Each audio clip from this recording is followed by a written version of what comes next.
Daily current news में आज का हमारा विषय है भारत की पहली स्वचालित चमगादड़ निगरानी प्रणाली। तो चलिए सबसे पहले देख लेते हैं इस एपिसोड में हम किन किन मुद्दों पे बात करेंगे।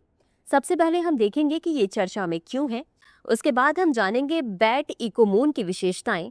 उसके बाद हम जानेंगे चमगादड़ के बारे में और अंत में देखेंगे हम एक अभ्यास प्रश्न को। तो चलिए फिर बिना किसी देरी के शुरू करते हैं।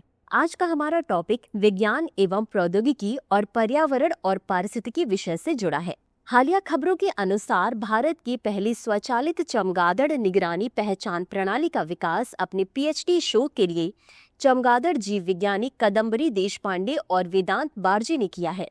यह प्रणाली चमगादड़ों की आवाजों का पता लगाने और उन्हें विश्लेषित करने के लिए वास्तविक समय में काम करती है, जिससे वैज्ञानिकों को चमगादड़ों की पारिस्थितिकी के बारे में अधिक जानकारी प्राप्त करने का अवसर मिलेगा। अब जान लेते हैं बैट इकोमून की विशेषताओं के बारे में। स्वचालित निगरानी। बैट इकोमून प्रणाली चमगादड़ों की आवाजों को वास्तविक समय में रिकॉर्ड और विश्लेषित करने में सक्षम है। कम लागत और पोर्टेबल। यह उपकरण उपयोगकर्ता के अनुकूल और सस्ता है, जो शोधकर्ताओं के लिए इसे अधिक सुलभ बनाता है।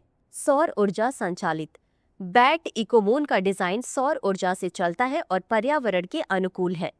प्रजाति पहचान।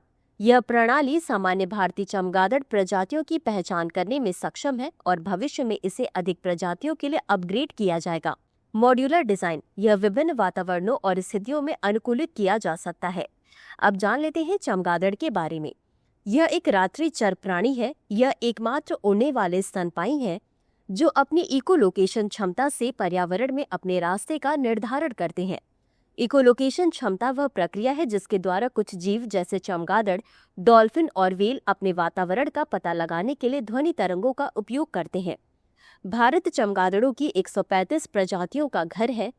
चमगादड़ आमतौर पर फलों को खाते हैं, बीज फैलाव द्वारा परागण में मदद करते हैं, लेकिन कृषि को नुकसान भी पहुंचाते हैं और इसलिए उन्हें कीट माना जाता है। अवैध शिकार, मांस की खपत, पारंपरिक दवाओं में उपयोग, जलवायु परिवर्तन, पर्यावरण प्रदूषण और जैविक आक्रमण के कारण दुनिया भर में चमगादड़ों की आबादी में गिरावट आई है।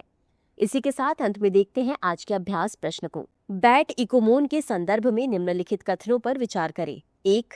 यह भारत की दूसरी स्वचालित चमगादड़ निगरानी प्रणाली है। 2. यह प्रणाली चमगादड़ों की आवाजों का पता लगाने में सक्षम है। उपर्युक्त में से कौन सा या कौन से कथन सही है या सही है? ए केवल 1, बी केवल 2, सी 1 और 2 दोनों, बी न तो 1 और न ही 2। इस प्रश्न का उत्तर कमेंट बॉक्स में जरूर दें। अभी के लिए बस इतना ही। धन्यवाद। डियर व्यूअर्स, अपने एग्जाम की तैयारी को और बेहतर करने के लिए हमारे चैनल को लाइक, शेयर और सब्सक्राइब करना न भूलें।